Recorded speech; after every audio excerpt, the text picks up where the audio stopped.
Um, when I was doing this research, I was a grad student. I was with Sahana, who is here with us in the audience today. So it's really exciting for me to be here and speaking as an assistant professor. So thank you so much for the invitation. So the topic of my presentation is digital activism, especially of Muslim women in the context of the Shaheen Bagh protest. Before I jump into discussing this digital activism of Muslim women in India, I would like to give a brief idea of what exactly the Shaheen Bagh protest entails.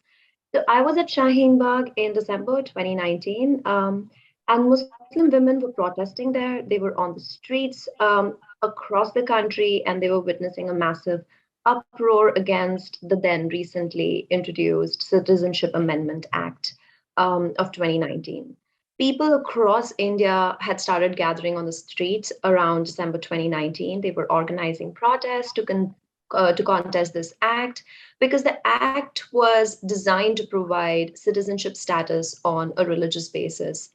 So one can argue that this act will not affect those who are legal citizens, and that was something that the mainstream media tried to focus on, especially the majoritarian mainstream media, in order to support the CAA, which was the Citizenship Amendment Act, because they said that this act won't affect those who are legally residing in India right now and are legal citizens because they are already in the country and there would be no use they're asking them to provide any kind of document, but that was not the case. So scholars, policy experts, and civil society workers started emphasizing on the fact that every person in India residing legally and otherwise without papers would be required to show some documents and reclaim their citizenship status. So, understanding this from a critical perspective requires that we look at the role of Citizenship Amendment Act in concentration with the decision to implement the National Registry of Citizenship, which was the NRC. So the country's ruling party, BJP, made it very clear before amending the Citizenship Act in 2019 that they wanted to implement NRC in all the states in the country. Now, this meant that every citizen, even if residing in India for generations together, would be required to prove their citizenship. Accordingly, the decision to grant citizenship status in India would depend on the discretion of the government officials. The CA and NRC were basically tools to dismiss millions of Muslims' secular hopes and aspirations, and to further discriminate against them and to marginalize them. The protesters viewed this move, passing of the CA in conjunction with the NRC implementation, to basically marginalize and discriminate Muslim citizens and immigrants, those who were already residing in the country. It has got nothing to do with people who were not in India and wanted to migrate to India. So when the implications of executing NRC and the CA are analyzed together, it was very evident that Muslim citizens of India, or immigrants who were already residing here, would face extreme and systemic marginalization, and they could be stripped of their citizenship status. Against this backdrop, I visited Shaheen Bagh and I met a lot of cyber activists, Muslim cyber activists, and Muslim protesters, including Halima Parveen, Jamila, and so many other beautiful women. So, four Muslim women basically participated in my research study on site. I contacted a lot of other Muslim women after I was not in the site anymore, but I met four women on site at Shaheen Bagh, and they talked about how they harness digital networks and social media's potential to basically organize and enable one of the most profound moments in the history of social movements in India. So in today's conversation, I will emphasize on the role of digital activism during the anti-CA protest at Shaheen Bagh. I will try to offer a glimpse into the significance of digital activism, especially when it's initiated by marginalized groups in context where their corporeal bodies are always subject to state surveillance and punishment. So, in India, to begin with, participation in public spaces like streets, parks, or trains is neither free nor unbiased. For example, regulating and controlling women's presence on the streets is a testimony to the dominance of the patriarchal ideology in India's public spaces. Now, these patriarchal sites are also wrapped with the influence of Hindutva norms and expectations. So, the patriarchal nature of public spaces in the state, that is against the minorities to a large extent, has implications for gendered and religious bodies. Accordingly, women in public spaces are considered nothing more than vulnerable or provocative bodies. So they are expected to stay indoors. The levels of discrimination intensify when this gendered body is a Muslim woman challenging the authority of the Hindutva state politics in the capital of the country. So it is in this context that I examine digital activism of Muslim women at Shaheen Bagh. My main argument is that digital activism helps Muslim women to mobilize support for the Muslim female body at the protest site on the streets, the minority bodies that are excessively surveilled and regulated by the Hindu body politics of the state. Ifat, Jamila, Parveen, and so many others that I met participated at Shaheen Bagh. So they were present at Shaheen Bagh, but they were also constantly using their social media to mobilize support for repealing the CAA. They relied on digital networks for support and mobilization because they were aware of the violence women experience on the streets. So I would like to quote what Ifat said about the presence of Muslim female bodies on the site. She said that it challenged the patriarchal and masculinist character of public spaces. Their presence would also change the norms of who can occupy the streets. It gives rise to the possibility of religious and gendered bodies exercising their right to be visible in public spaces and challenging the majoritarian state. Now, while such acts of subversion can change forms of political participation, at least at the level of what is visible in terms of who has violence, who has voice, and who has a voice that is recognized, it also threatens the status quo. So the protesting female Muslim bodies are overexposed to state surveillance. They become a subject of disciplinary actions that are often undertaken to reify the power hierarchies. I would quote Ifat. Some people attacked Muslim women and other protesters at Shaheen Bagh. Within a few minutes, we had videos of the violence and discrimination circulating on social media. The only way to challenge state surveillance is to use social media to surveil state actions, document their crimes, use digital networks to mobilize a group on the site, and you can hold the state accountable, unquote. So for Ifat and many others, social media was an alternative channel to produce and promote user-generated ground-up media documenting the protests from the perspective of women at the site, Muslim women at Shaheen Bagh. Now, many cyber activists had developed a process of archiving the violence and injustice they witnessed at Shaheen Bagh and other protest sites throughout Delhi, including a lot of university campuses. They wanted to reveal the all-pervasive influence and control of the majoritarian anti-minority governance. Self-archiving, accordingly, using digital media, created ruptures within the state-sponsored propaganda against Muslim women protesting the CA. Safina was a 29-year-old cyber feminist, and she had received several threats and abuses for posting important protest-related information on her Instagram account. She explained, I quote, "We aim to reach out to more people, but doing so can also get us arrested. The government has a strong information technology cell. Everything we write is monitored and examined, and in some cases, the police will use it to register false charges of inciting communal violence against us. Many activists and protesters have been booked for their social media protests under TADA and UAPA," unquote. So even when Safina was aware that her social media was closely surveilled and reported multiple times, she insisted that the only way Muslim women at Shaheen Bagh could be represented authentically was if the digital savvy women from among them at the protest site were continually recording the movement, documenting state-sponsored violence, and archiving the content to create evidence-based awareness among people across the nation.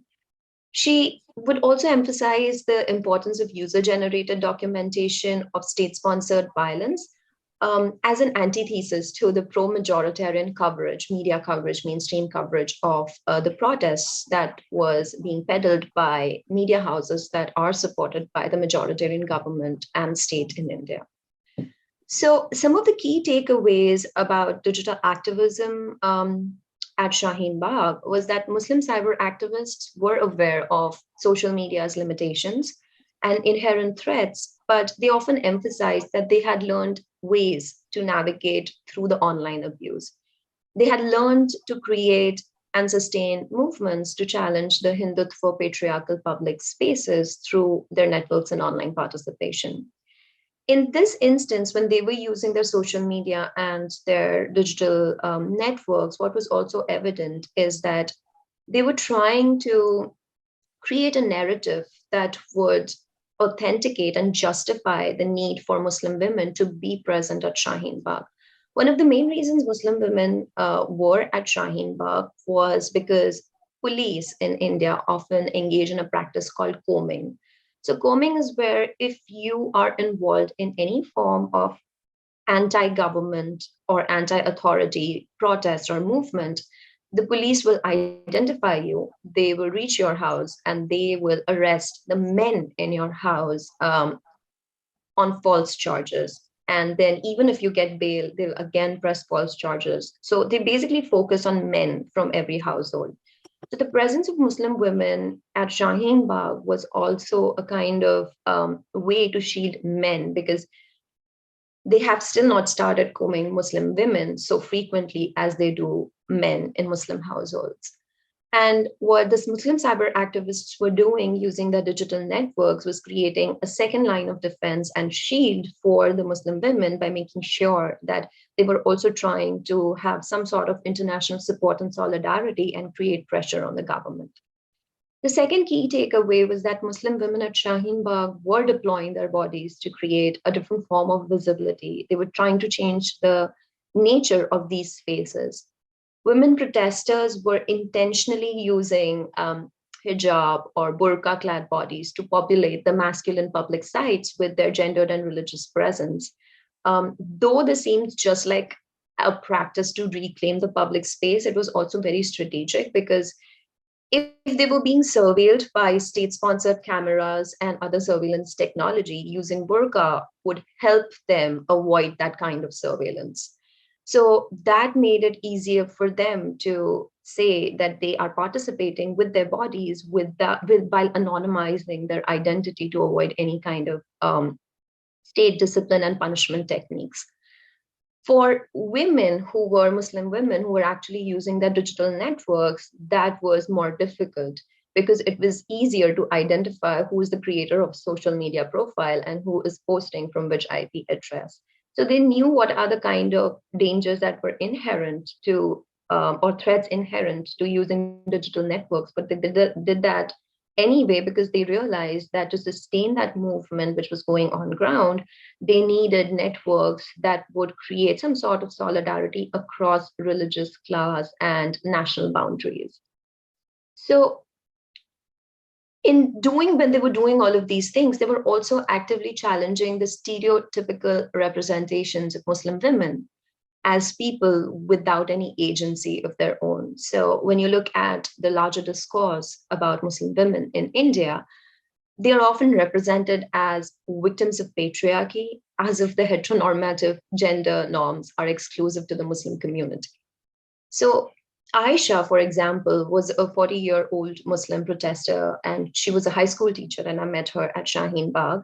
She had an Instagram account with 7,000 followers. And when I asked her about digital activism, she said that when Muslim women stage protests at Shaheen Bagh, they are essentially challenging what everyone thinks about them, that they don't have a voice and they are just representing the values and the aspirations of men in their families.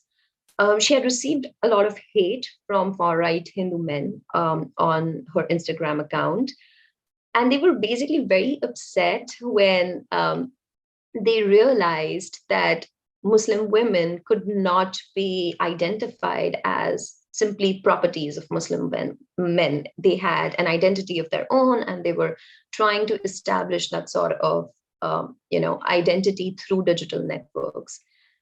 She said, I quote, when they want to harm us now, they have to see us as humans and not just as property of Muslim men. I'm hoping that that would reduce the violence that we encounter. So Muslim women from across India, and I've worked in different sites along with the Shaheen Bagh site, especially when it comes to social movements, they are very confident about using the potential of social media to subvert the stereotypes and media representations, portraying them as without a will, without any form of agency or freedom. So they've been using, and this is not just in India, this is something that you witness in Sudan and in different transnational contexts. They use social media as a space for aspirational reaching out. Their social media activism is guided by this intention to create alternative narratives. And alternative narratives, not just about activism, but about everyday lives that essentially changes people's perception about what it means to inhabit a Muslim woman's identity.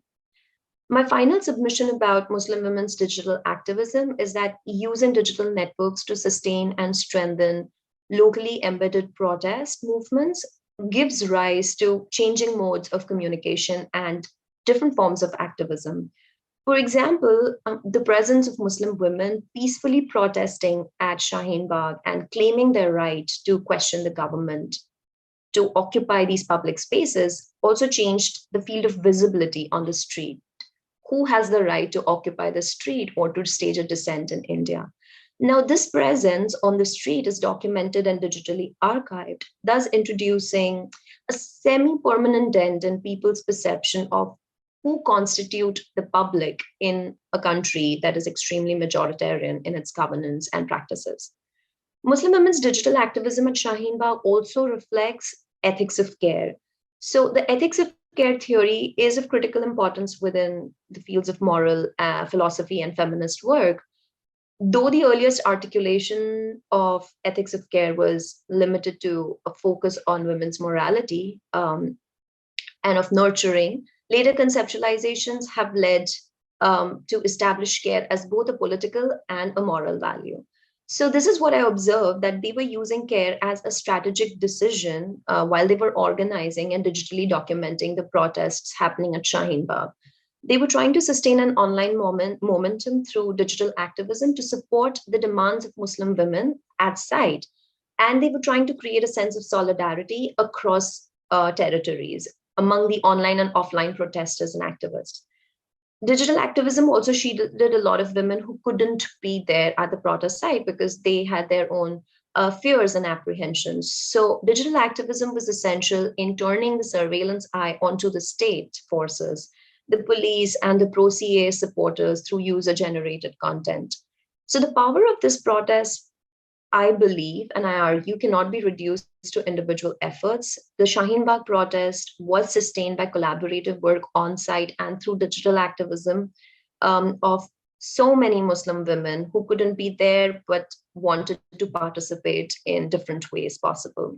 So, CARE, according to many Muslim digital activists that I worked with, was critical in vocalizing the state's anti-minority stance. So, what they did was they used digital activism to create an opportunity to present Shaheen Bagh protest as it was, that is peaceful in nature, emphasizing on the collaboration across class and religious divides and focusing on the beauty of solidarity. What are those solidarity building practices that could be revealed through digital archives? And this was evident in the documentation of all the solidarity building practices on site, like songs, poetry, lectures, and various other activities that were organized for children of women who were there with them during the protest. So digital narratives documenting the protest highlighted this ethics of care that was practiced at Shaheen Bagh, and it became a very soft, powerful background against which the intensity of police brutality, government apathy, and systemic discrimination gained glaring visibility. It would be amiss of me to conclude without reflecting on my positionality. So I would like to reflect on what it means to write about Muslim women in India. What are the challenges inherent to the process of representing a marginalized group, especially with my positionality as a Savarna caste, urban, middle class Hindu woman? In acknowledging all the critiques offered by post colonial writers and feminists about representing the other, I also draw theoretical force from the work of Amy Schumann. She argues that even if the process of representing the other is a task that's fraught with ethical dilemmas and fault lines, scholars should continue to engage with those who have faced unprecedented marginalization and continue facing discrimination. My emphasis on the need to engage with and narrate stories of those who are systemically silenced also resonates with a lot of journalistic work, especially by Catherine Wu. She worked in the slums of Andawadi in Mumbai, and she wrote the book Behind the Beautiful Forevers. I quote her. When I settle into a place listening and watching, I don't try to fool myself that the stories of individuals are themselves arguments. I believe that better arguments, maybe even better policies, get formulated when we know more about ordinary lives. Unquote. I practice reflexivity in my writing, and I always begin with the realization that all the representations in my work are only partial approximations of reality. I wish to share two of the practices that I have found really effective and have helped me engage more critically with my position when I write about Muslim women in India and in Sudan. The first practice is that I always conduct a respondent validation. So once I had recorded and transcribed the interviews and conversations, I shared the transcripts with the Muslim women and cyber activists I worked with who participated in the research.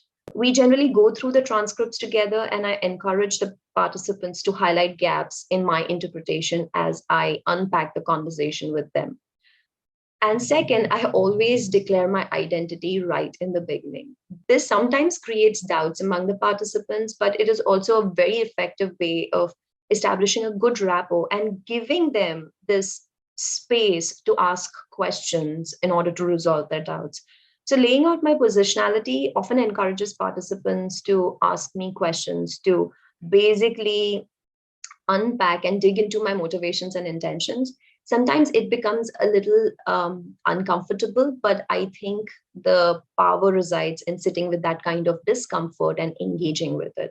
So, though the strategy can create some tension in the beginning, I believe good communication practices that people develop over time and with practice are really helpful because they establish a very trusting relationship that demands accountability and transparency. And finally, when I write about other people, narrate their stories and struggles, I never let go of the gnawing feeling that representations that I create will benefit me more than the people in my articles and books.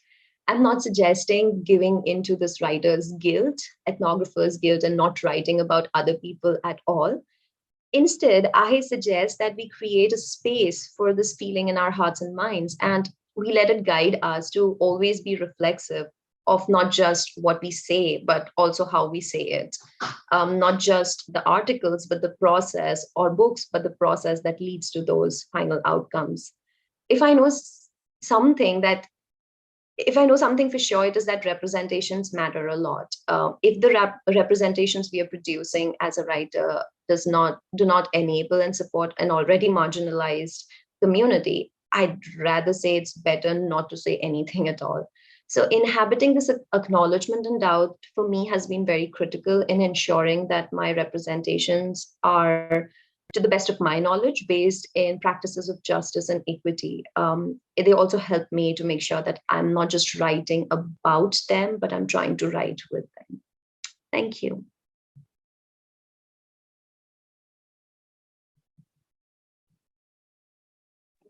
Thank you so much for that presentation. And I really like I like, how you summarize the anti-CA movement, all of the protests, the work that you've done there, and the way that you've interacted with all these people. I think it's incredibly fascinating.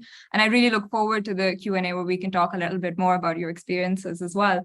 I think it's just really interesting that you ended on this note where you were talking about the state's anti-minority stance and, discussing that. And I think it's a good segue into our next paper, actually, because our next speaker is Salah Kamal, and she's talking to us about modes of protest in Kamla Shamsi's novel Home Fire, contrasting Anika and Isma's responses to human rights violations. And I just find it interesting, obviously, because I don't want to give away the book. I really encourage everyone to read it. But because half of it is set in the UK, I just think it's an interesting way to link those two together and talk about maybe the UK's stance on minorities a little bit. So hi, Sauleha. Do you have a presentation that you would like to share or something? Hi, Fatima. Thanks for the introduction.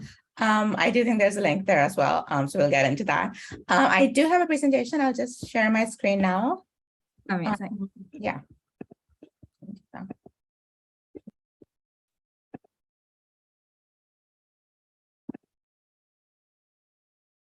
Okay, it's just loading. Do you see it now? Hello? No, not yet. Let me just ask, Neha, can you check and see if you've given screen sharing permission, please?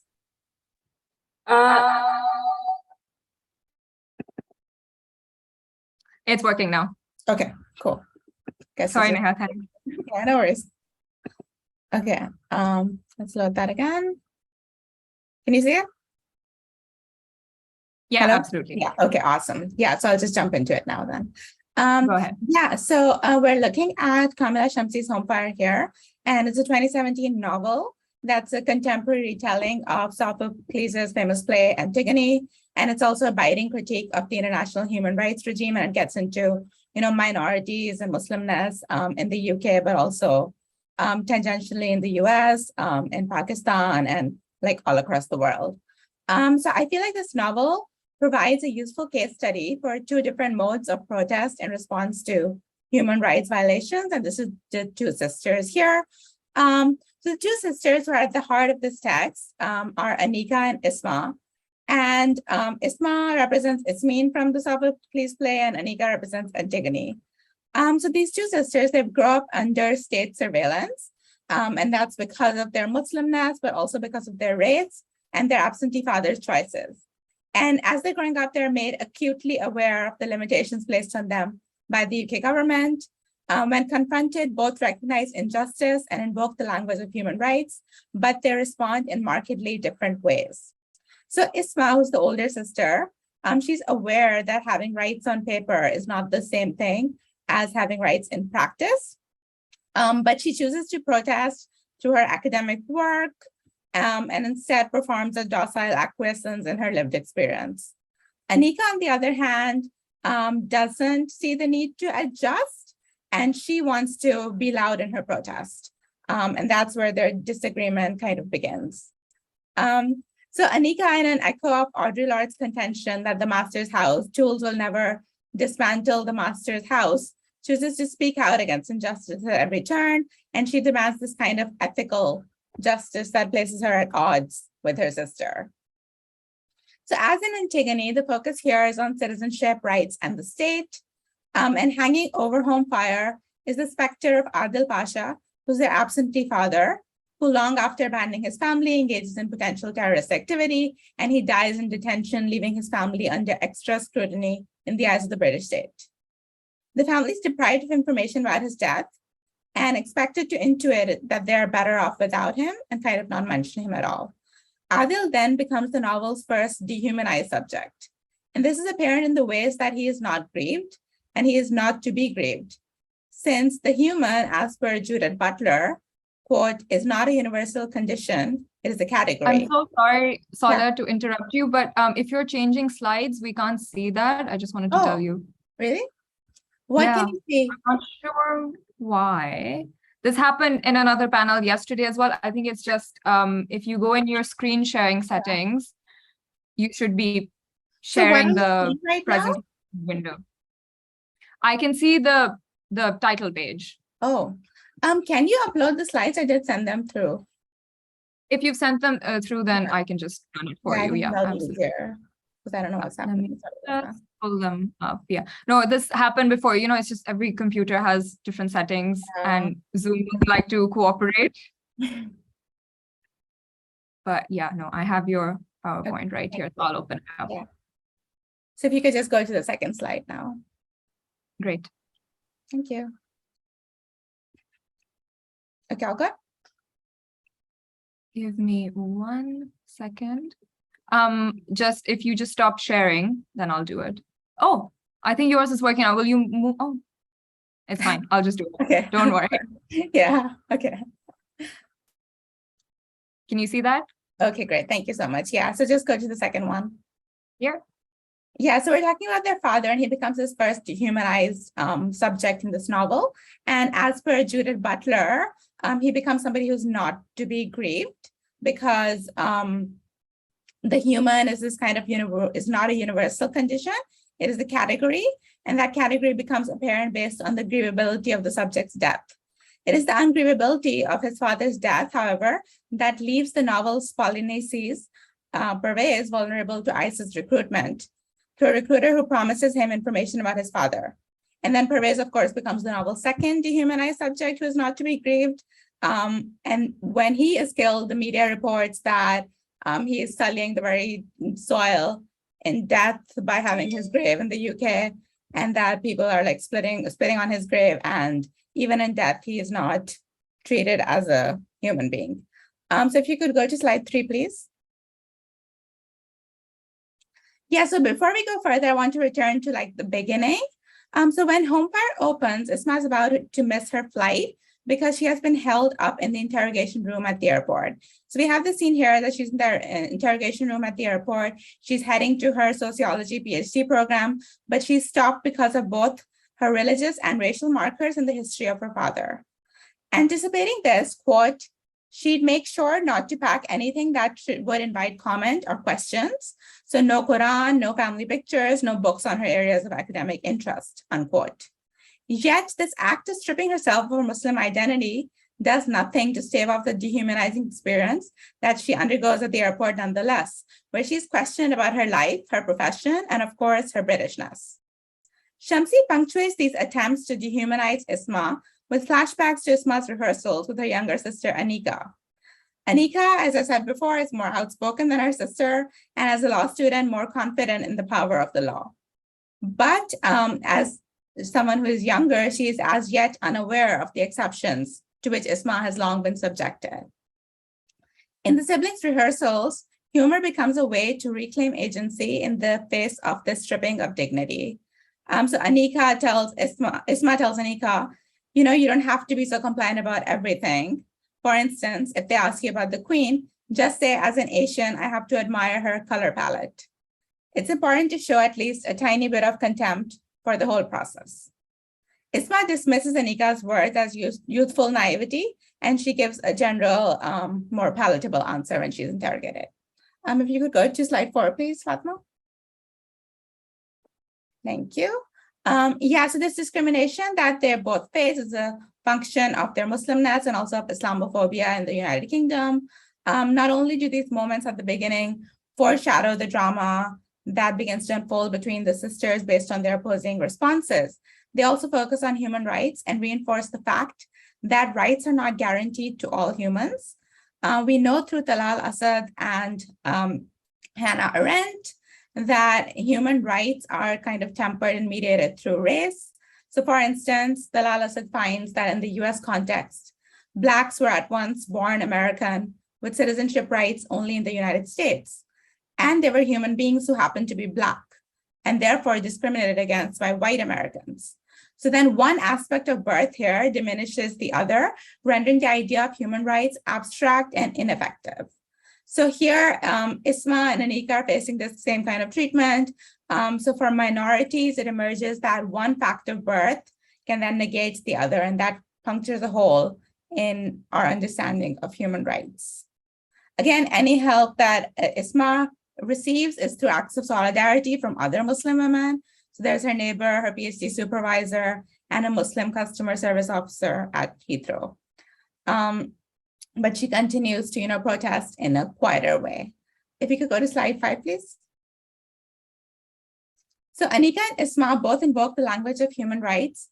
And already there's the understanding on Isma's part that having rights on paper is not the same thing as having rights in practice.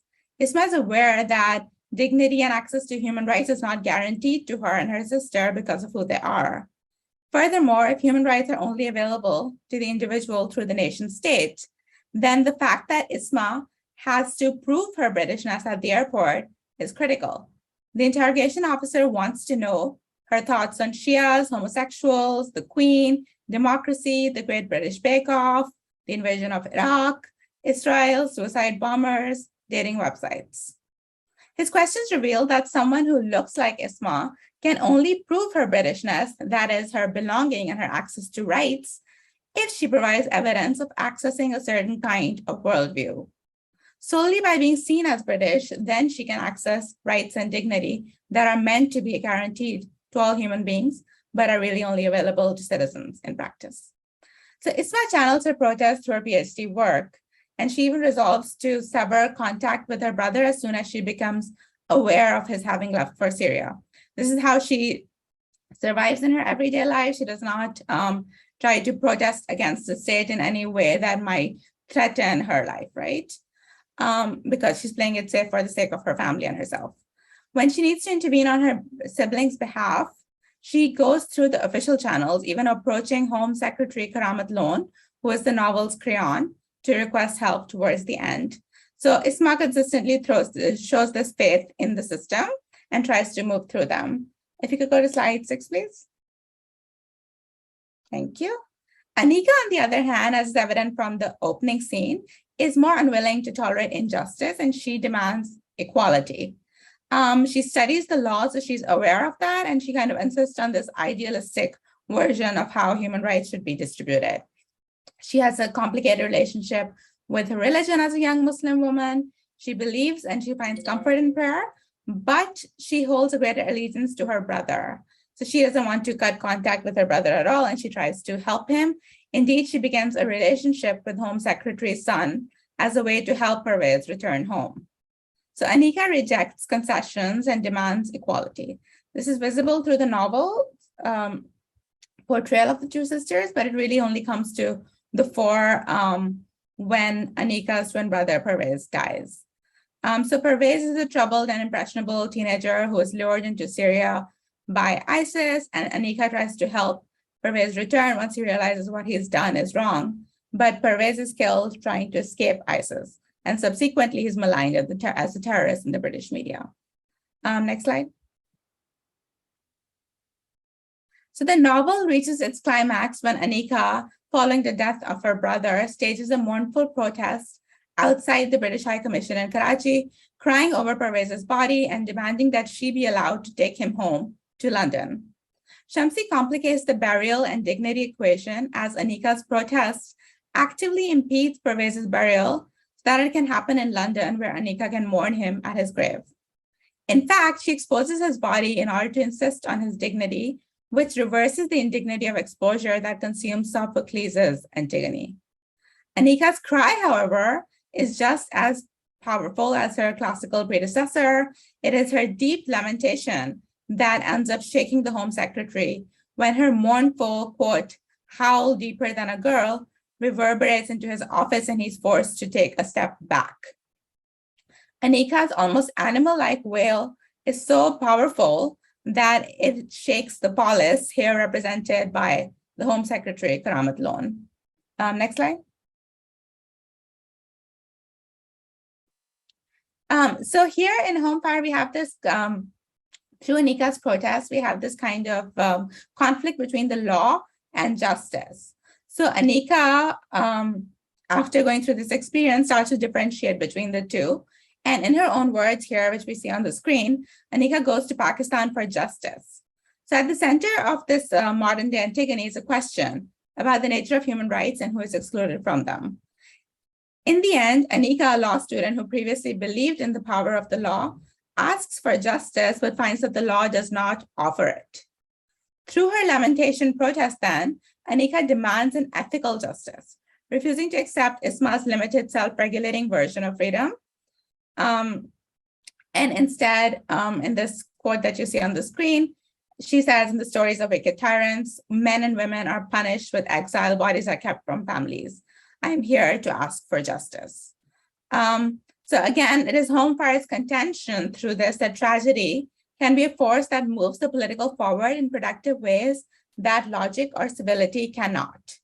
So here, in the final analysis, the novel seems to come on the side of Anika instead of Isma, but there's something complicated about this, which we'll see in the next slide. So if the post-colonial novel, of which Home Fire is an example, is functioning as protest itself, it is important to determine who it is addressing or from whom it is demanding human rights. So Home Fire is an appeal to the United Kingdom government and tangentially to the US government as well, but it does not assign agency to Pakistan. Anika's addressee in her protest is clear. She stages a protest in front of the British High Commission and addresses her government, the British government, and its Home Secretary, Karamat.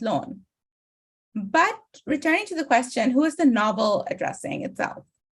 So it can be argued here that the novel itself also addresses the British government directly and the US government tangentially. So there are clues here that confirm this suspicion. In this final moment, Home Fire's Pakistani High Commission to London speaks to the Home Secretary, Karamat in the midst of Anika's protests in Karachi. Here, the High Commissioner remarks that his son has decided to go with Harvard rather than Oxford because the girl, Anika, made some interesting points, don't you think? The pitting of Harvard, which represents the United States here, against Oxford, which represents the UK, demonstrates that while Anika's protest has destabilized British hegemony in global eyes, it has also led to a turn to US hegemony instead. So here again, we see that this mode of protest, while it destabilizes the category of discrimination in the UK against minorities, it doesn't basically displace the hegemony of the global North at all over the global South, which is something that we see in other ways as well. So following Spivak's treatise to listening, Claire Chambers has said that Shamsi's novel implicitly focuses on the relationship between the textual and the sonic, asking the urgent question, can the oppressor listen? If the oppressor here is the nation state, and specifically the British nation state, then it follows that the protest is addressed to it.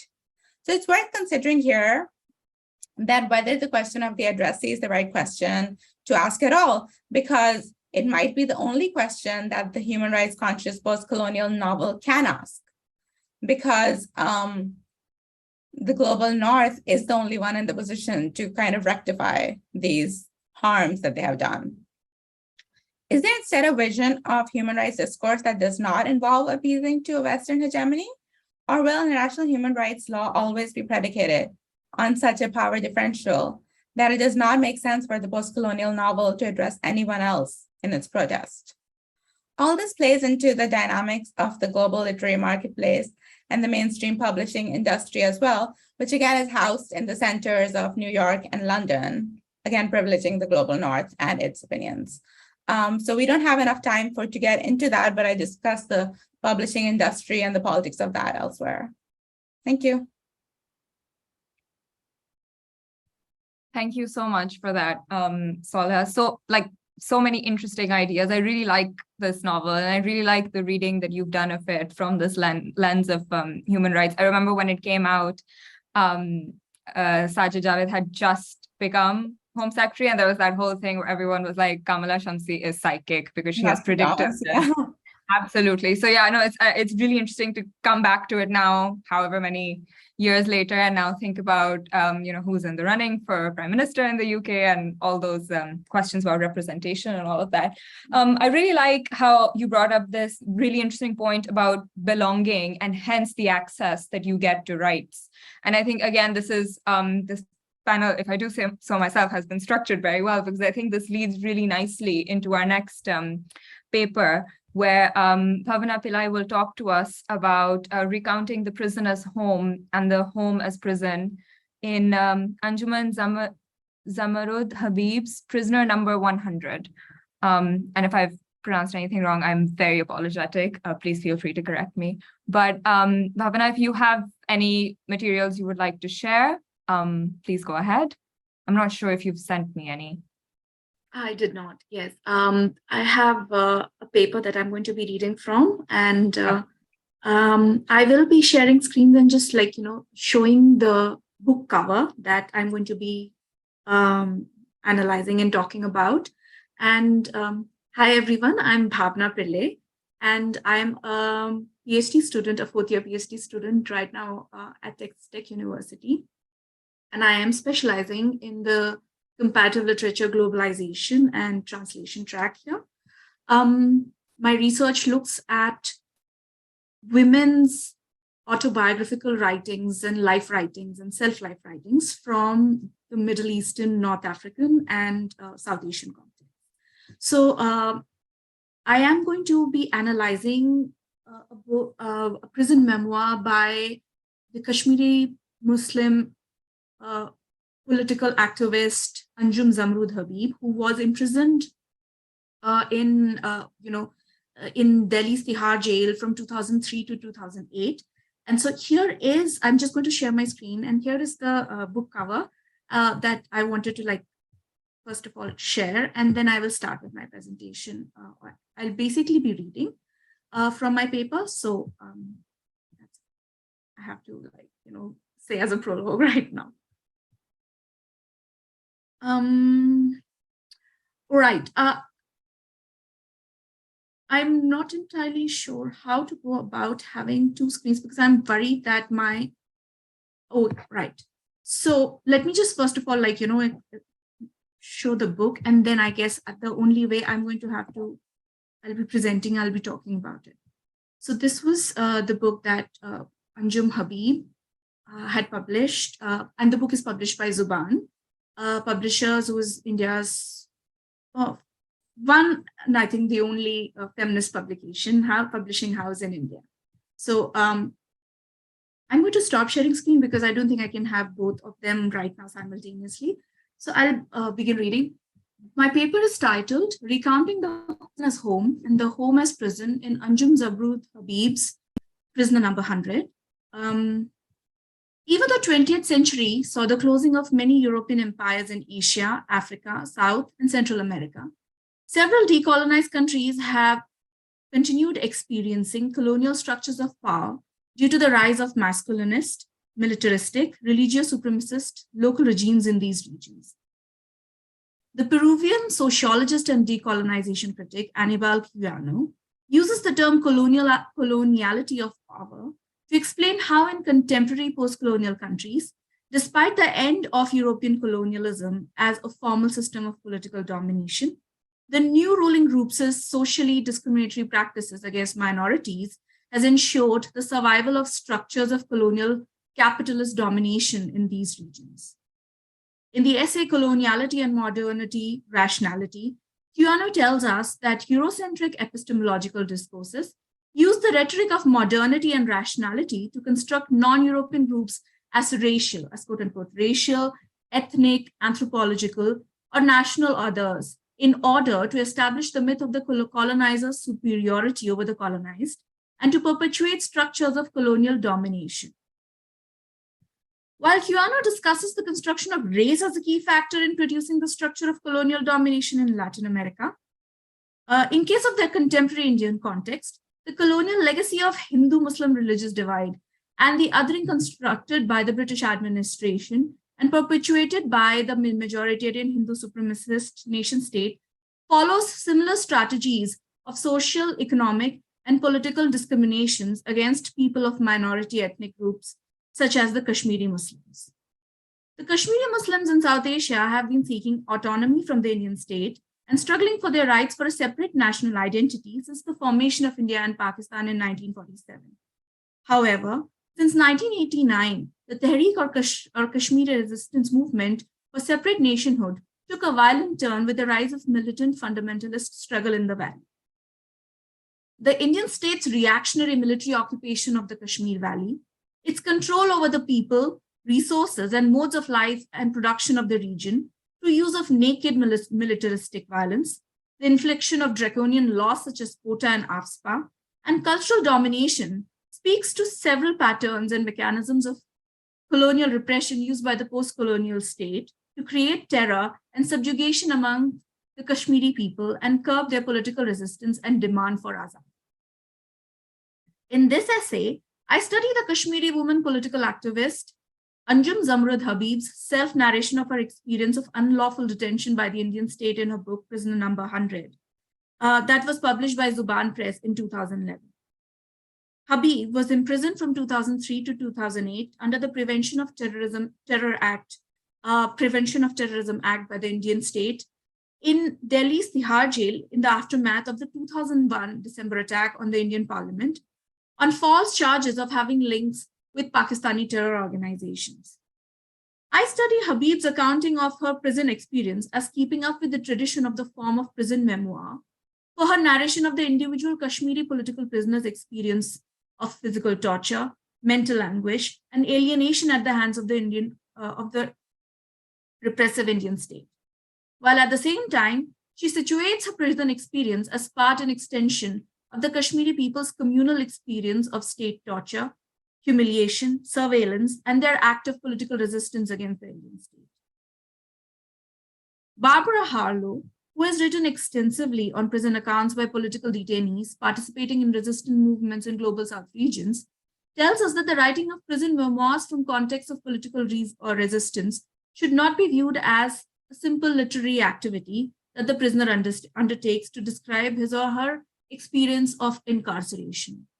While literary critics traditionally describe the memoir as a form of writing that narrates through the use of memory an individual's experience through a particular period or event, the political detainees' account of imprisonment in the memoir goes beyond a representation of the individual's experience to show their imprisonment as part of the larger collective struggle. These memoirs emphasize how the ideals of the collective struggle sustains the prisoner's experience and informs the composition and structure of the prison memoir as well. Much like prison accounts by Faiz Ahmad Faiz, Gugi Vathiongo, Akhtar Baloch, and Nawal al-Sadawi from various global south contexts of Pakistan, Kenya, Nigeria, and Egypt, the memoirs of political detainees depict how the space of the prison becomes a condensed and concentrated version of the repression faced by political revolutionaries and state opponents in the outside world. Habib's prison memoir keeps up with these above laid out characteristics of resistance literature in that it goes beyond a recollection of a personal experience of state torture and represents the Kashmiri Muslim people's communal experience and proximity to everyday violence.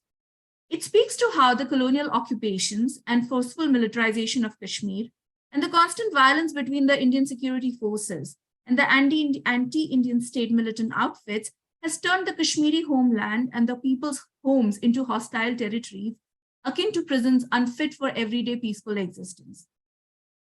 Her representation of the Indian state's violation of her physical and psychological being and her spatial freedom within the prison symbolizes the violence unleashed on Kashmiri people's homelands and critiques the usurpation of the Kashmiri people's political and personal autonomy. Her imprisonment can also further be seen as speaking to the situation of Kashmiri Muslim women whose movement and freedom in Kashmir have been confined to the gendered space of the home and who are forced by militant fundamentalist organizations to cover themselves in the burqa or the chadar, considering the Indian security forces' abject sexual violation and physical abuse of the Kashmiri woman's body as the means of state repression and subjugation of the community. Urvashi Butalia, in her book Speaking Peace, Women's Voices from Kashmir, speaks of the complications of the Kashmir conflict augmented by the presence of multiple players from the Indian state and security forces, Pakistani army and state, Kashmiri Muslim political groups and militant factions. Each of these groups, with their vested interest in the conflict, eventually deeply affect the common people of Kashmir for the worse, whose everyday lives are caught in the ubiquity of violence. Suvir Kaul, in his 2012 essay, A Time Without Soldiers, writing about Kashmir today, argues that in writing Kashmiri history, it is imperative to consider the stories of the common people's pain, loss, and sufferings, rather than to base one's understanding of the conflict based only on the state's political analysis and strategic discussion on the subject. Not considering the Kashmiri people's accounts of their sufferings in the conflict is to further alienate and betray the already alienated. Kaul emphasizes the need to understand the reality of Kashmiri people's violence-induced existence through works that emerged from the region, especially by young Kashmiris who have grown up in the valley during the 80s and 90s, whose writings situate violence as a central aspect of their personal lives and political commentary. The Kashmiri journalist and author Basharat Pir's account of growing up in Kashmir, for instance, narrates to the uninformed outsider audience the tragedy of the local Kashmiris who live in a state of perpetual siege and crossfire between the state forces and the anti-state fighters. Pir's memoir, Curfewed Nights, which was published in 2010, gives us a panoramic account of life and times in the valley as he was growing up during the troubled phase of militarization and the militant struggle.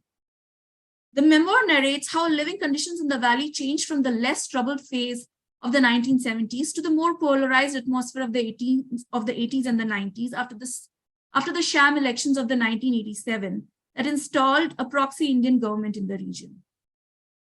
Thousands of disgruntled young Kashmiri men, including his own cousin, turned to militant insurgency against the Indian state. Pir shows how every aspect of Kashmir, the socio-cultural fabric, its economy and infrastructure of the homeland, from schools, governments, offices, hospitals, are taken over by militarization. And the 90s see the whole of Kashmir turn into a military camp with army bunkers, checkpoints, soldiers brandishing guns everywhere. With bombs going off, bullets fired, and people dying in crossfire on an everyday basis, Pir emphasizes the macabre gloom that descended in the valley, which is now home to millions of graves of local people who have either died as collateral damage in the crossfires or are in custody at the hands of Indian military state. Pir's Curfewed Nights, however, being just one account emerging from the region, does not specifically bring out the Kashmiri Muslim women's experiences of gendered repression, sexualized violence, and humiliation, nor does it bring out the experiences of the Kashmiri political activists fighting for autonomy. Habib's memoir acquaints the uninitiated readers with the plight of Kashmiri Muslim political activists in Indian prisons, where they are labeled as traitors and terrorists and meted out a hostile treatment for demanding their political rights and freedom. Originally written in Urdu and translated by Sahiba Hussain into Kashmir and translated by Sahiba Hussain into English, the memoir brings to light the concerns of Kashmiri Muslim identity and the Kashmiri people's struggle for independence that the Indian state and its mainstream media assiduously seeks to erase from popular Indian consciousness. Habib depicts how agencies like Indian police and judiciary function along the lines of regional and religious biases against Kashmiri Muslims and use repressive mechanisms of torture and psychological abuse to break their political will and resistance. These mechanisms, as Habib shows, include physical torture, culture shaming, hostility from the judges presiding over her case in the courtroom, the prison authorities and hostility from the prison authorities and her fellow inmates, and different forms of sexualized threats and psychological torture of posting her naked images in the Indian media. Furthermore, Habib highlights the impenetrable nature of the Indian political state and its repressive apparatus that labels all Kashmiri Muslim as anti-nationals to justify their devaluation of the Kashmiri people's struggle for national identity and the use of brutal violence against them. As Habib's memoir begins, she depicts a conviction in Patiala High Court in Delhi by an Indian woman judge who is completely unsympathetic and indifferent to her pleas of innocence. the author emphasizes the sheer helplessness and powerlessness of the Kashmiri political prisoner in the face of the Indian judiciary. The authorities' tone-deaf attitude towards her pleas of innocence resonates with the Kashmiri people's voices that go unheard or indeed are muffled under the violence perpetrated by the Indian state. Furthermore, the psychological and physical damage and alienation she suffers in the prison manifest the ubiquitous violence that authorities use to imprison Kashmiri people in their homeland and forces them to acquiesce to Indian rule. In the first pages of the memoir, Habib writes, like thousands of other Hamwatans or fellow Kashmiri nationals, I too experienced state terror and tasted death in jail. It was nothing short of a miracle that I returned from this graveyard after such long period. Through her use of the word Hamwatan, Habib situates herself within the Kashmiri nationalist movement for separation and the people's painful experiences of violation and discrimination. Additionally, the memoir situates the singularity of Habib's experiences of imprisonment in the gendered and sexualized forms of torture that the repressive state inflicts on her by abusing her cultural and religious and gender identity as a Kashmiri woman and using it as a weapon of psychological subjugation. Habib narrates at least 2 instances of Indian police authorities using tactics of public shaming and threatening her with sexual violence as a weapon of psychological torture to overpower and break her will for resistance. Her recounting of the Indian police parading her as a dangerous woman terrorist, as an enemy of the state in front of the Indian media.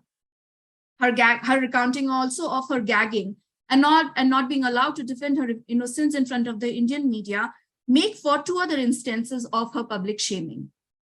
In another instance of psychological abuse, Habib recalls the threats of sexual torture she receives from Indian male police personnel who use derogatory language and threaten to strip her, take her pictures, and circulate them all over the country. These instances of public shaming and torture that Habib recounts situate her personal and individual experiences as of being a political prisoner within the gambit of gendered and sexualized forms of violence, such as rape and sexual assault, perpetrated by masculinist repressive state apparatus on women political and non-political prisoners. At the same time, her receiving threats of sexual nature and of sexual violence situates her experience within the communal history of Kashmiri Muslim women's experiences of rape, assault, and other forms of sexual violence by the Indian armed forces. Urvashi Butalia, Lakshmi Murthy, and Navsharan Singh in the introduction to the book, Do You Remember Kunan Poshpura, the story of mass rape, which was published in 2016, tell us that political states across the world use mass sexual violence against women of resistant communities as tool for political subjugation. The repressive masculinist post-colonial states, yet again in the fashion of colonial states, provide impunity to the perpetrators of violence through protective laws, special acts, and sometimes under the guise of nationalism. I'm so sorry. I have to interrupt you. 1 minute warning. Sorry. Butalia further explains that the state-sanctioned violence and its lack of accountability, reparation, and justice to victims and survivors of sexual violence not only normalizes the sexual violence, but also silences any discourse on it. In the book, Do You Remember Kunan and Poshpura, we have 5 Kashmiri women authors uncovering the mass rapes of men and women in the villages of Kunan and Poshpura. They unearth and critique the fact that despite the ubiquity of rapes and sexual violence, the Indian government's remaining tight-lipped on the subject, denies, distorts, and buries the truth. Therefore, like these Kashmiri women writers who come together to write the book and attempt to undo the forced obliteration of public memory, Habib's memoir also uncovers the threat of sexual violence that lurks for Kashmiri Muslim women, both inside the prison and in their homeland. I would like to conclude by stating how Habib's memoir describes for the mainland Indian readers the Kashmiri Muslim woman's experiences of harassment, torture, and alienation that she suffers in the Indian prison. Her use of the form of the memoir registers for the Indian and Kashmiri people the importance of not forgetting the tortures and repression that the Indian state and its agencies have performed on the Kashmiris in their homeland. Thank you. Thank you so much for letting us hear your really incredible paper, Bhawana. And thank you for introducing us to this memoir as well. I'd never heard of it. I think it's incredibly fascinating. And it's a really good way, again, to connect us to Athazia's talk earlier in the day. I hope you were able to attend it. So, you know, again, like I said, we have, it was a really good keynote to have in the beginning of the day because those themes keep reverberating throughout the day. So thank you again very much.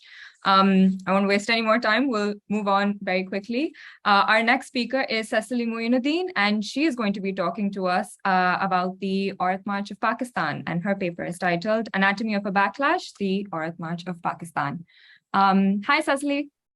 Hello.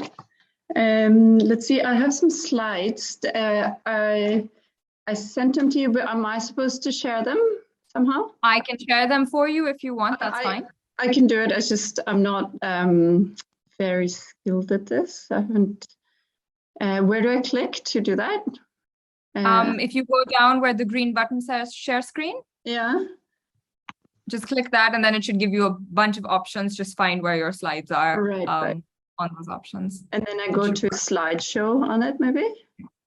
You can just leave it like this and just navigate like this. That should be fine as well. That's fine. Yeah, that's great. Just that. And then let me know if you can't see me flipping the slides. Okay, great. Yeah. Like I heard somebody else had that issue. Yeah, just perfect. Thanks. Yeah. So as many of you, most of you, I'm sure probably know, there's been this yearly Aurat March or Women's March that has appeared in Pakistan on International Women's Day recently, the last few years. And the first one was held on the 8th of March in 2018. And in a country where women are considered to only be sort of occasional visitors on the streets, this march has, of course, been big news, and not to mention extremely controversial. And therefore, it triggered a huge backlash, and that backlash is what I'm planning to talk about today. But first, just in case not all of you are that familiar with the march, I just want to give you a brief sketch of what the Aurat March is like. And I'm afraid I don't have this like good video and all that like Zoya Rehman had, but if you guys were watching that, then you would have gotten a little bit of a sense of what it was like, which is probably better than my sort of oral description. But everybody has sort of their own story of the advent of the Aurat March, which kind of builds into this communal story that becomes the story of everybody's Aurat March. So in a way, this is sort of my story as an anthropologist. And I actually never got to go to the first Aurat March because I was 8 months pregnant and had to leave my fieldwork in Pakistan a few days before it. At least if I was going to get the chance to give birth in Norway, where my family lives. And anyway, I didn't even know at the time that a march was going to happen because the feminist movement at that point wasn't central to my research and still basically isn't. I'm working on masculinity in the Pakistani middle class.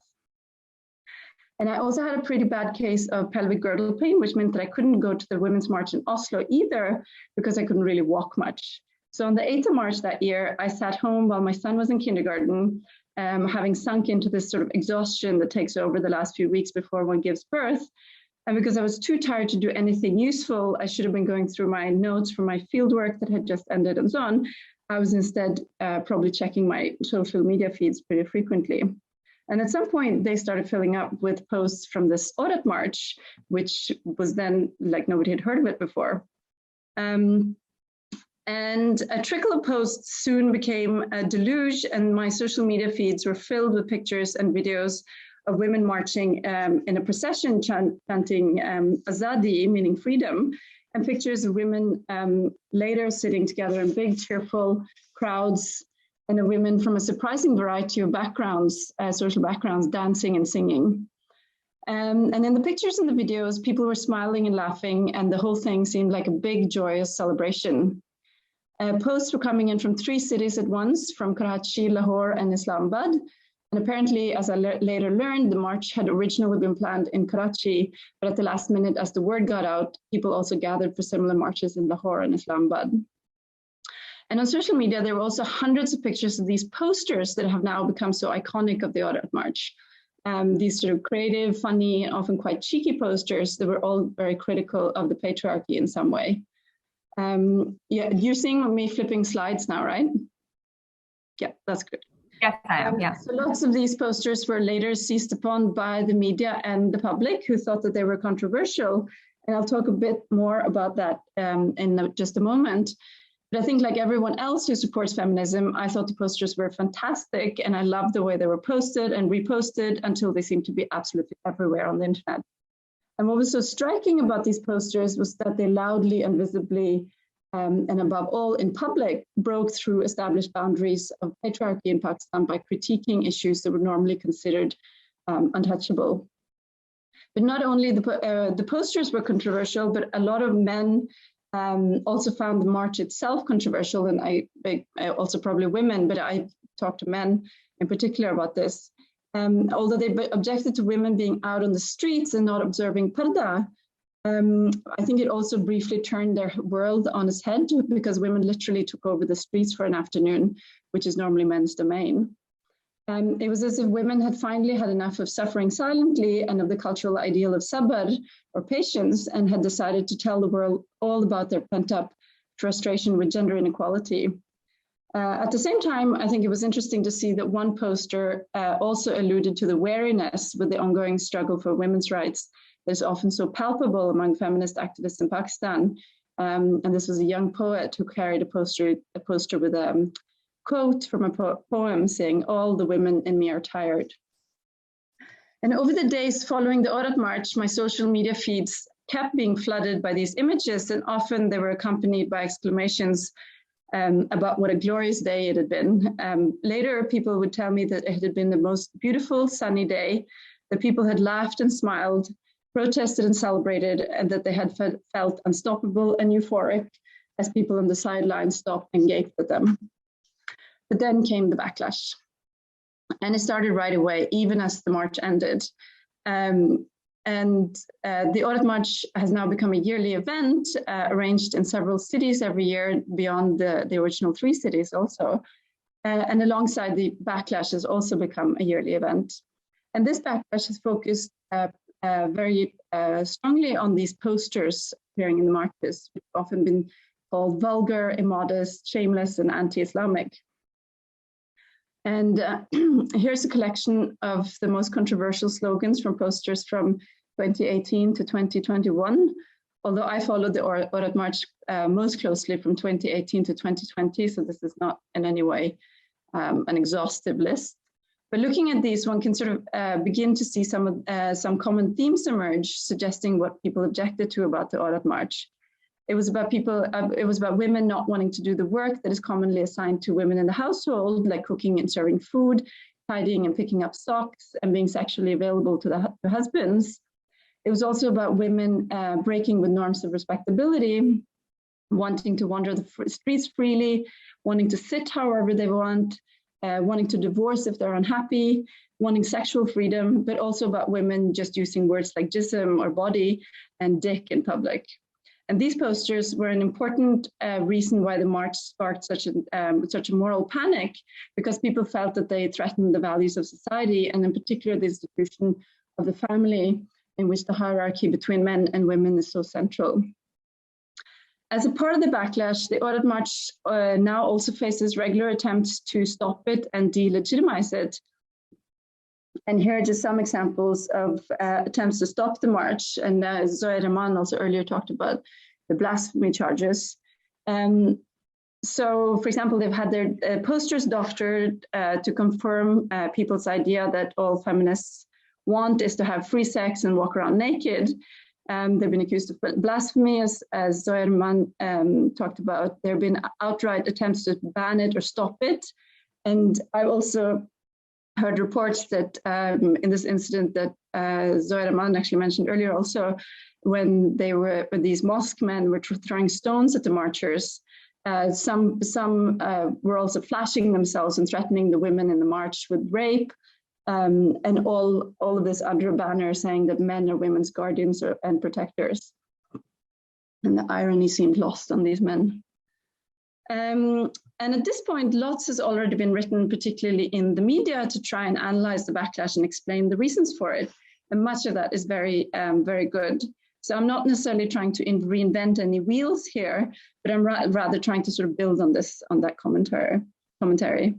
And the feminists who have tried to explain the backlash mostly agree that the reason the Audit March was seen as such a threat and therefore unleashed such a strong backlash was probably that the posters took aim at male power at home in the everyday life of the private sphere.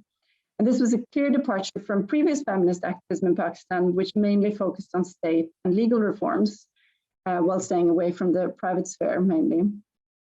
It also showed very clearly that it's fine to ask politely for education, access to the labor market, and freedom from honor killings and acid attacks and so on, but it's quite another matter when women demand that men take their share of the housework, or when women want to decide over their own bodies. And Amna Chaudhry has argued in relation to this,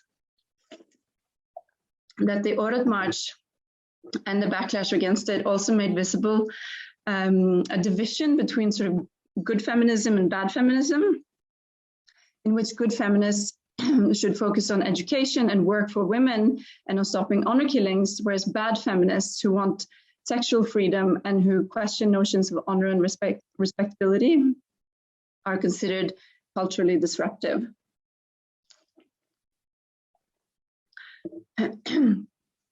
It seems, therefore, that the Audit March made such an uproar because it went straight to the heart of patriarchal control over women, contesting the legitimacy of that control, but also contesting women's roles as the symbols of men's honor, and as Zoya Rahman has argued, their roles as the symbols of the Muslim nation.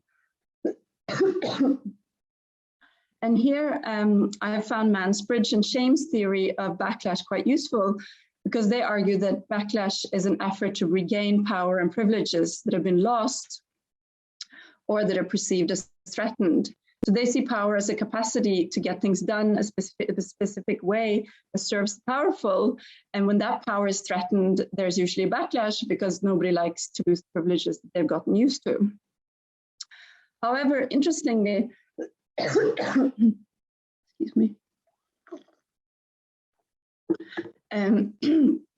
both the organizers of the Audit March and many of the participants in the march that I've talked to seem quite surprised by the ferociousness of the backlash, especially obviously the first time. The second year they were prepared for it.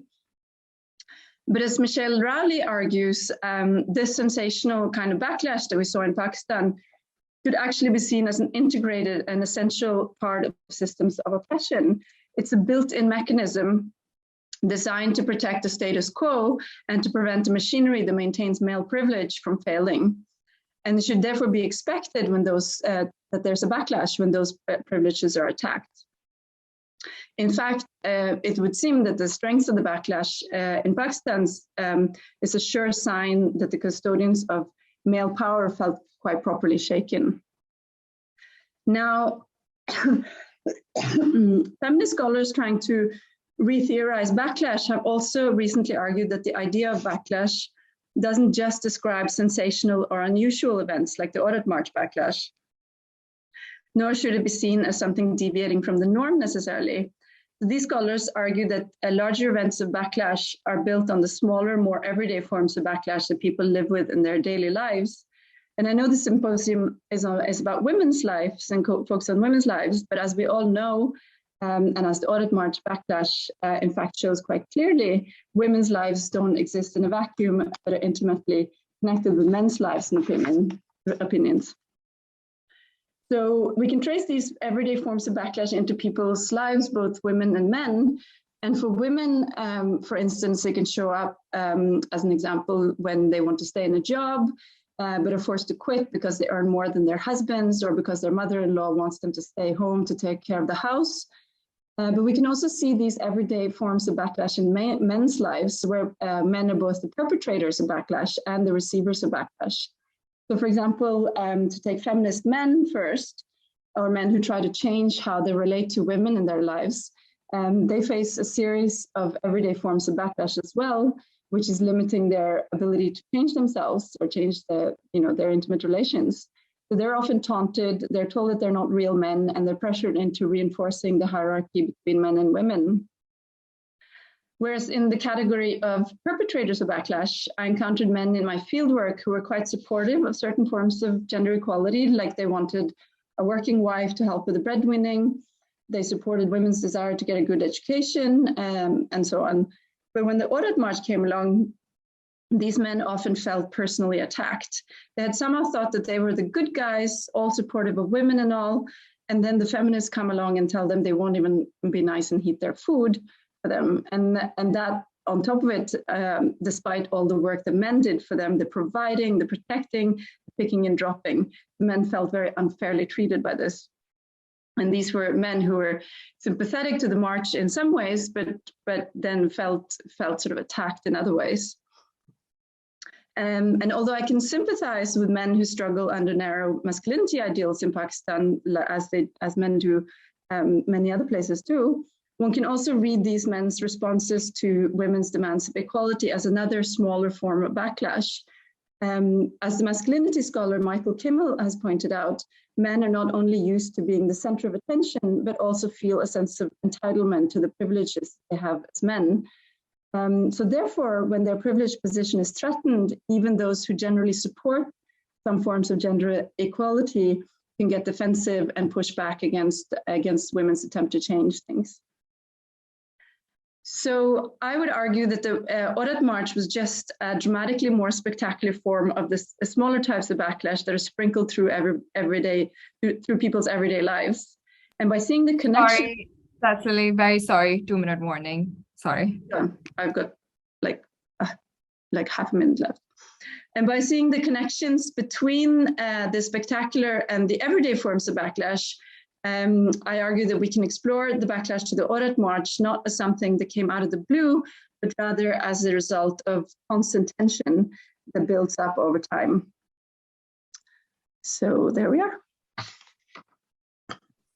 Amazing, thank you. And thank you for being so wonderfully on time. This was really, really interesting. I feel like we just got a 101 crash course on audit march and the backlash and everything, which I really appreciate, because obviously I've been following it since it began. So it was really nice to see how you can examine the backlash specifically in those academic contexts, because I feel like that's something that we need to talk about a little bit more. So thank you so much for that. I'm going to move on now to our next featured speaker. And like I said, what I really like about this panel is that, you know, we're going all over the place. We've looked at India, we've looked at the UK, we've looked at Kashmiri Memoir, but from Delhi, we've been to Pakistan, and now we're going to move on to Professor Yasmin Saikia's paper, where she is going to talk to us about Speaking in Prison Memories, a Women's History of Bangladesh's Liberation War of 1971. Professor Saikia, thank you so much for joining us. Thank you. You have done an amazing job of putting together this conference. So I congratulate all its organizers and the speakers who have illuminated us on so many topics. And thank you for for allowing me to be part of this panel. My presentation, however, is not about what is written, but what is left out in the written records of the Bangladesh Liberation War. The absent, I argue, takes us to the heart of the problem, the disaster wreaked in 1971, that no one wants to talk about, leave alone write about it. To know this disaster is to overcome the distance between self and the other. It means and begins with listening to the devastated person. Their memories hover on the perilous threshold of the disaster, a crucial point from where the written sources have turned back, but a remembering human takes us to the limit, destabilizing and undoing the Gorgon-like effect of the disaster of 1971. Survivors tell a story reaching beyond the violence, illuminating the suffering human. To speak this anguish of survivors is to cross the abyss of hate and reconnect with the other. This is the task that history in South Asia is urgently called upon to do, because without it, we are looking at another disaster worse than what happened in the making of Bangladesh in 1971, and before it in 1947, in the partition of India and Pakistan in hate. In a nutshell, the 1971 Liberation War was not a single event, but an amalgam of many violent and disastrous episodes. The war between East and West Pakistan and between India and Pakistan, fought over 9 months, March to December 1971, are two bookend stories enshrined in the writings of the Liberation War. During and after the war, millions of people were displaced. Some fled to neighboring India, others made their way illegally or legally to Pakistan, and some were left stranded inside liberated Bangladesh. They became the despised Biharis. Broadly speaking, two themes dominate the writings about 1971. One focuses on the war, and the other emphasizes the representation of the war in media, cinema, memoirs, and fictional writing. The disaster itself is not studied. Among the war narratives, Srinath Raghavan's book, 1971, A Global History of the Creation of Pakistan, Gary Bass's The Blood Telegram, Richard Rose and Lee Sisson's War and Secession, to name a few scholarly works, delve into the political history without scrutinizing the violence in the war. The books written by the military officers from India, Pakistan, and Bangladesh, like Rao Farman Ali's How Pakistan Got Divided, Lieutenant General Jack Jacobs' Surrender at Dhaka, Lieutenant General Mueenuddin Kamal's Tragedy of Errors, Brigadier Karar Ali Aga's Fall of East Pakistan, Lieutenant General Niazi's The Betrayal of East Pakistan, Major General Lakshman Singh Lehl's Indian Sword Strikes in East Pakistan, and many, many more provide partisan narratives of the war. The second trend of writing focuses on the representation of violence. Noenika Mukherjee's The Spectral Wound, Sexual Violence, Public Memories, and the Bangladesh War of 1971. Ilora Halim Chaudhry's Ethical Encounters, Transnational Feminism, Human Rights, and War Cinema in Bangladesh. Shaheen Akhtar et al.'s Narir Ekattor o Juddho Poriportor Kothai Kahini. Nilima Ibrahim's Ami Birangona Bolchi. Malika Begum's Ekattore Nari. Shahryar Kabir's Tormenting 71, an account of the Pakistani army's atrocities, and many other narratives using a feminist lens recount the suffering of the Bengalis in the war. Sharmila Bose provides a counter-narrative in Dead Reckoning, Memories of the 1971 Bangladesh War, arguing against the portrayal of genocide in Bangladesh, but has been severely criticized in India and Bangladesh, while Pakistan welcomes her approach. The plight of the Biharis in 1971 has been overlooked. Kutubuddin Aziz's Blood and Tears and Asmat Ashraf's Refugee are two books that I know of.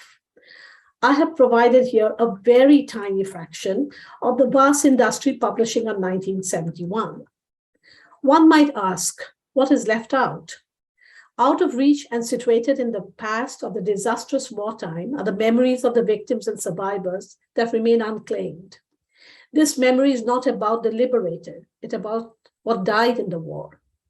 By remembering it, we are inside it, in a state of ruin. Yet it must be done to place the disaster within the context to comprehend its meaning. Pakistan has refused to do so because remembering the disastrous outcome of the war would unhinge the myth of the two-nation theory that created the idea of Pakistan. Bangladesh relinquishes the disaster, claiming liberation from Pakistani colonialism, and India censors the writing of the disaster to remake a myth of active humanitarian action in founding Bangladesh. The renunciation of memory of the disaster renders absent the human person subjected to violence. Refusing to forget the memories, the absent subject subverts the written narrative, bringing to the surface the speaking human beyond the violence. Memories strip the power of the disaster to destroy humanity, insaniyat, as survivors call it. And by speaking about the loss of insaniyat in the war, the resilient human defies erasure in writing, and unforgetting the meaninglessness of disastrous violence becomes an active agent of history.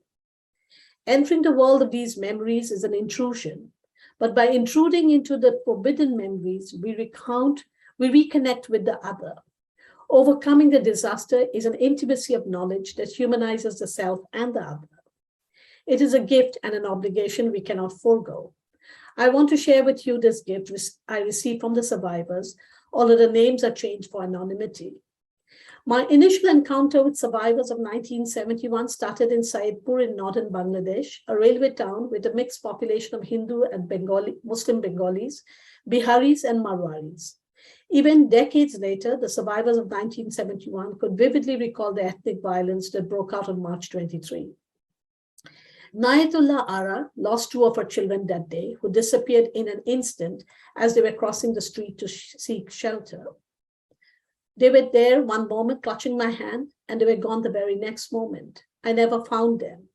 I have kept the toys and clothes, but the memory of my children is an unquenched fire in my heart. No one has helped us to investigate what happened to our children. My neighbors even refused to go to the police station to register the case of my missing children, she ruefully told me. Two children had disappeared, and no one cared because they were a small fragment on the vast landscape of the violent wartime. Nayatullah Ara's thought, however, is fixed on the separation, and a fragmentary moment has become the most prolonged memory of her life. It is a language of waiting, hopefully and hopelessly at the same time. Not far from Nayatullah's home, 12-year-old Abdul lost his family that night. They were killed for baking biscuits in the shape of the Bangladesh flag. Abdul's father and brother were thrown into a sewage tank and died of suffocation. His grandmother and mother were bayoneted. His 1-year-old sister was thrown against the wall and smashed to death, and his older sister bled to death after being raped multiple times. Abdul witnessed the horror from his hiding place, but was incapacitated to do anything. His sister, as she lay dying, asked him to save himself. The devastating memory of the death of his entire family in violence in one night and the struggle to live in the void as an orphan for the rest of his life is a haunting memory that Abdul cannot forget. In the same town that night, Kamla Prasad, a Barwari businessman, was dragged out of his home by Pakistani soldiers who were on a rampage to kill Hindus. They shot him along with several others, but Kamla Prasad survived the bullet wounds.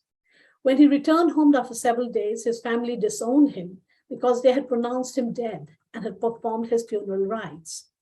The Pakistani soldier's bullet was not fatal, but his family killed him.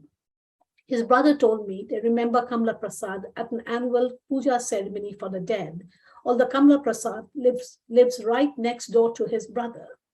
Kamla Prasad is an abandoned ghostly figure whose memory lingers as a dead person even when he's alive.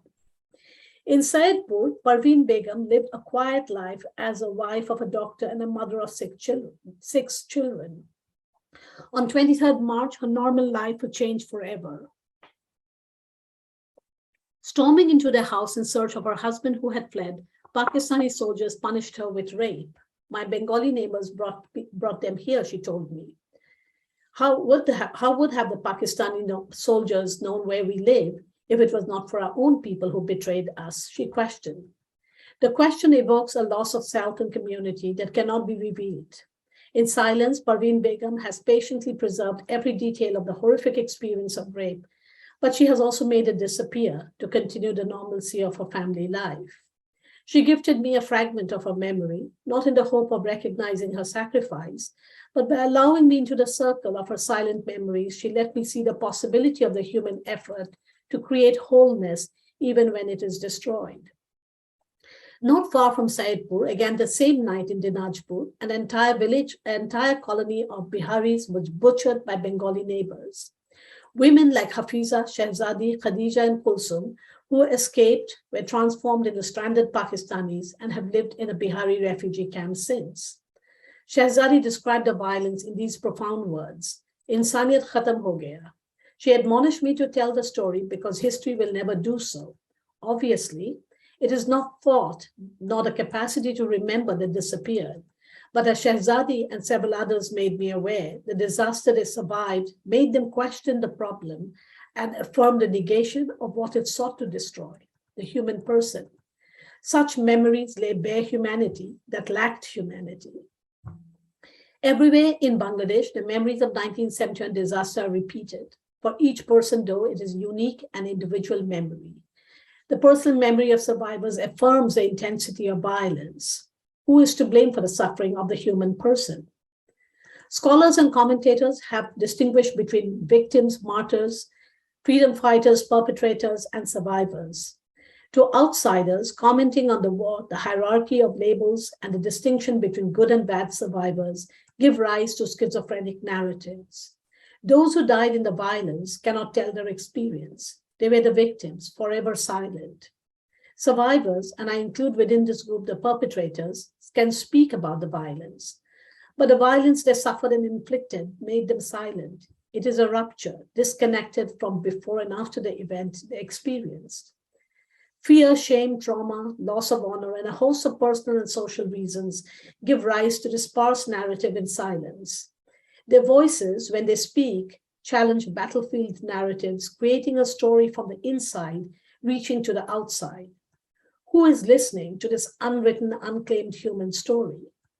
For the remaining time I have, I will focus on this unclaimed memory that is the site of survivors' suffering and unforgetfulness of the disaster. The testimonies I had collected in Bangladesh and Pakistan established that women were attacked by various groups of men, Pakistani soldiers, Bihari and Bengali Jamaat-e-Islami supporters, Muslim Leaguers, Mukti Bahini soldiers, and Bengali neighbors and friends. The enemy were all around and inside East Pakistan, the women recall. Sakina Begum, a 76-year-old Bihari woman, astutely summed it up. Men raped women. What does it matter what was their ethnic, religious, or linguistic background? Women replace the word rape with abduction and marriage. They describe it as a state of unconsciousness. The ideology of nationalism, the institutions of the state, army, militia, political parties, even community and family created the violent conditions, but failed to protect women. I want to share the experiences of Arjuman, a Bihari woman, and Halima, a Bengali woman, who reclaim a sense of humanity in the space that is forbidden to them in rape. Arjuman lives in Camp Geneva in Dhaka and ekes a living as a seamstress. Halima works in a tuberculosis hospital in Jashore in central Bangladesh. In 1971, Arjuman was a teenager. 2 days before the war ended on December 14th, quote, several Muktis stormed into our house and killed my family, she recounted. She and her sister hid in a closet, but were discovered. I tried to run away, but the men caught us and told us we had to marry them. I refused, she said. After a prolonged silence, she asked me, you understand what I mean by marriage? Red Cross brought me to this camp, but this is not a safe place for women. We have to have our own home. Do you think we will achieve it? For women like Arjuman, normal and abnormal times have collapsed into one. Halima Parveen was 16 years old in 1971. She joined a clandestine militia and participated in some guerrilla training. She was apprehended during the third ambush. Bengali men from her village raped her in a local police station and then handed her over to Pakistani soldiers. In army custody, Halima was raped, brutalized, and humiliated for 5 months. After liberation, neither Halima nor her friends were acknowledged by the Bangladesh state as freedom fighters. Rather, they were stigmatized, driven out of their villages, and erased from the collective memory of family and community. When I asked Halima what she can remember of the violence, she said, the Pakistanis did not give me hair oil or rice to eat. I have never looked like my previous self. I look unhealthy, disheveled, and dirty. Halima's equation of everyday things like hair oil and rice with extraordinary sexual violence reveals the impact on women. Violence was physical and ontological. It is graspable and absurdly unrelatable at the same time. The disaster some women recall exceeded the violence of rape.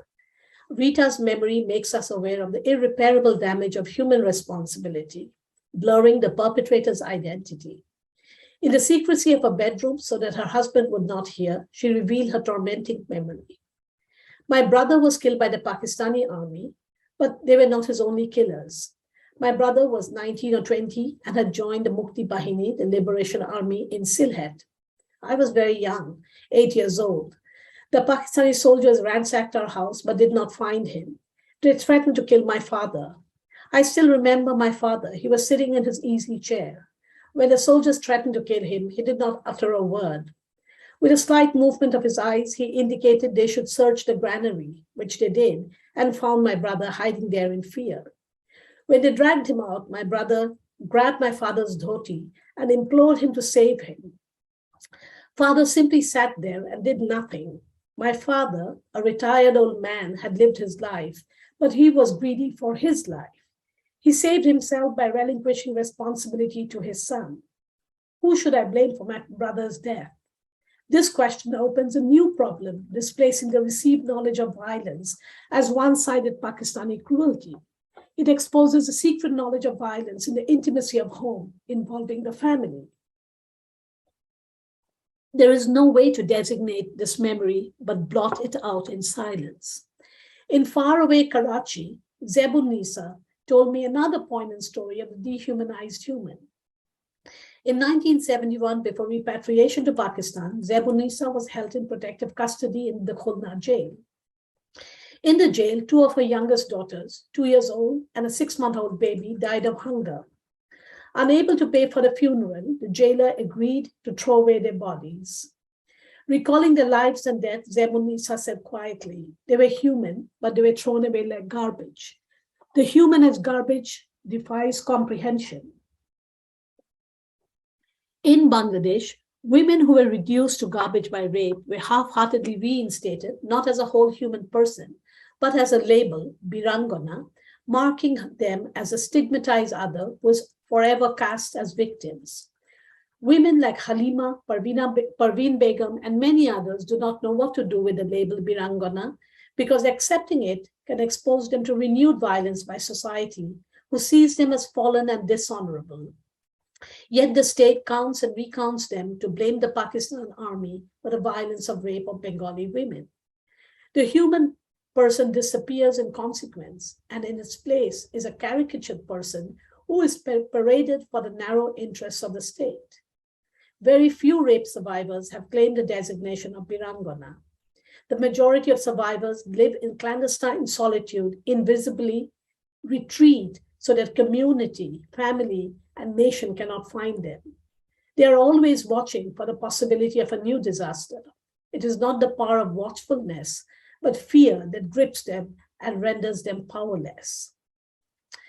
Today, when men remember the violence, they use acceptable buzzwords like duty, religion, and nationalism to justify their actions.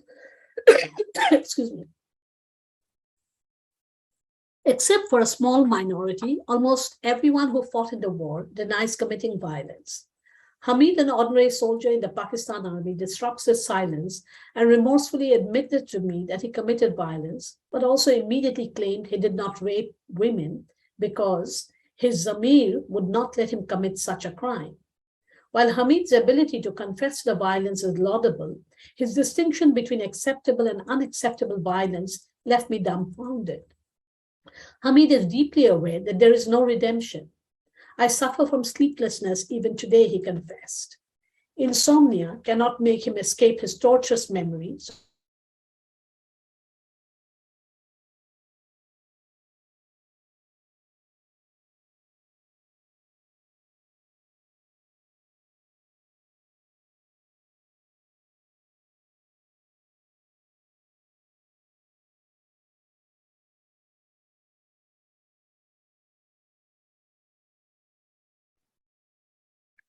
Sorry, Professor Saikia, I think you've frozen.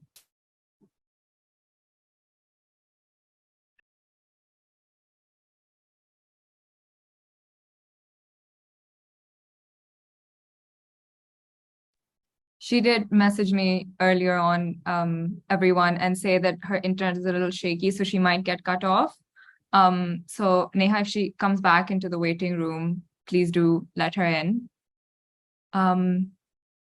But we were actually just about to run out of time. So this might be a good time to perhaps get the rest of the panel on our screen.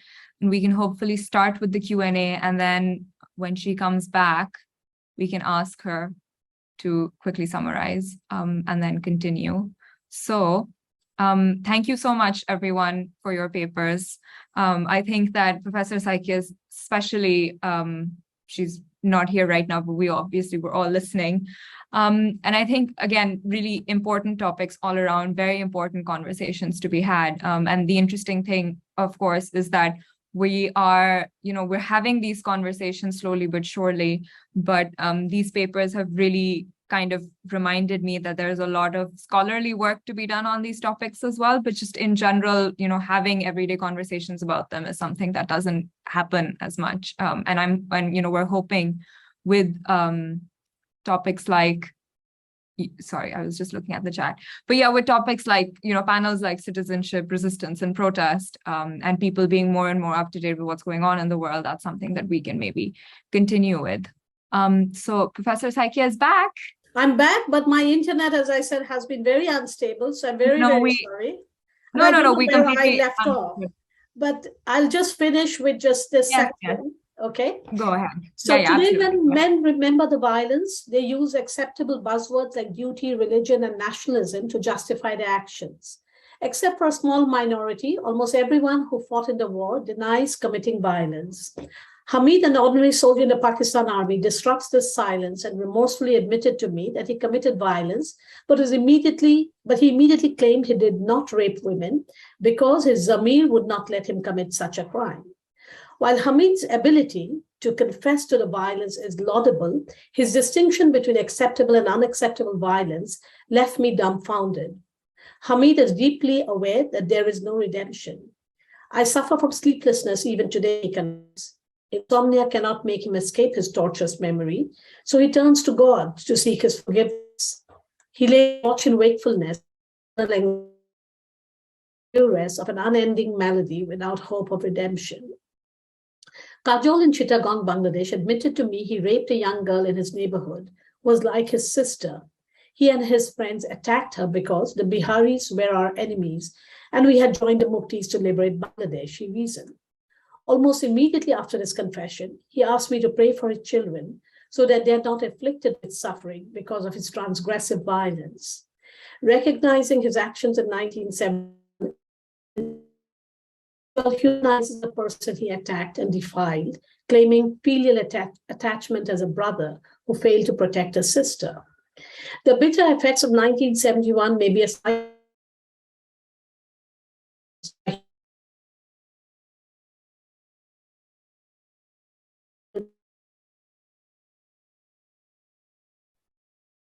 You're a little bit shaky, Professor Saikia, but I think we can still hopefully hear you.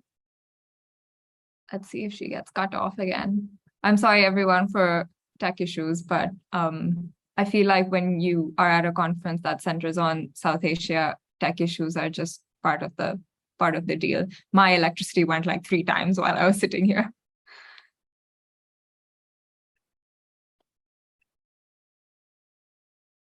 Yeah, I think that we might, Neha, I think we might need to disconnect her and then reconnect her. So I think what we should do is start with the Q&A because I'm conscious of time, and we do have Professor Vartak's keynote starting soon, and she's here waiting, so we don't want to keep her waiting too long. So again, if you have any questions in the audience and you would like to put them in the chat, that's great. I would like to start maybe by offering our panelists the opportunity. If they would like to ask each other any questions, this is your chance. You can go first.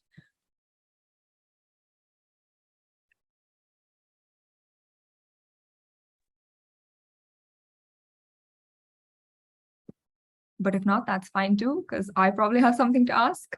I think the thing that I was struck by with all of your papers was like I was saying earlier, the commonalities that are there. And I think one thing that maybe we can talk a little